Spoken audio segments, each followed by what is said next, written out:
Currently, the primary target of coal seam gas development in Australia is focusing on the Surat and the Bowen basins.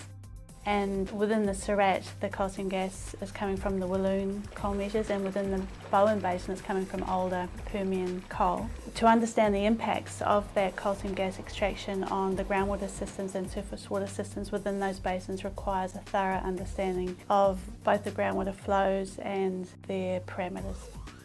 There's a number of key questions that have been asked about the impacts of coal seam gas extraction on groundwater resources, and they include: how will the groundwater removal affect regional groundwater quality and quantity over short and long timescales? The other main question is: what effect may reinjection of treated coal seam gas water have on existing groundwater quality? And when I mean coal seam gas water, I'm talking about the groundwater that's extracted from the coal seam so that the gas will start to flow.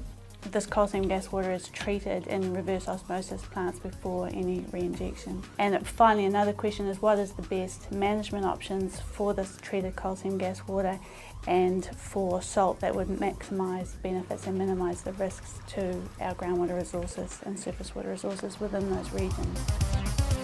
To help answer some of those questions, there's a number of research projects that are starting up, and in the first round of research projects in the surface and groundwater portfolio, we're focusing on groundwater quality and quantity.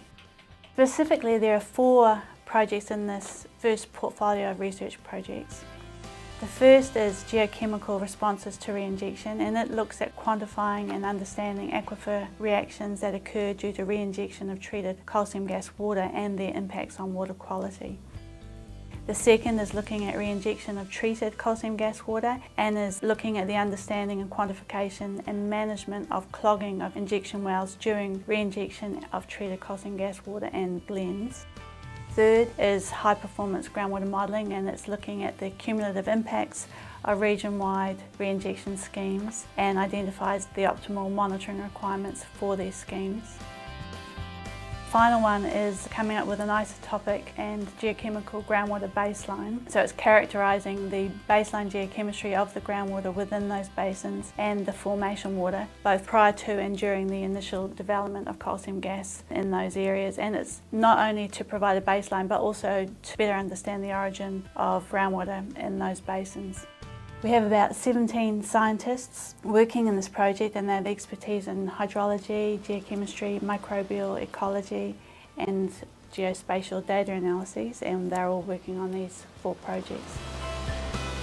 There are a number of questions that are still to be answered. However, these initial research projects are providing a foundation of our understanding of the groundwater resources within those basins.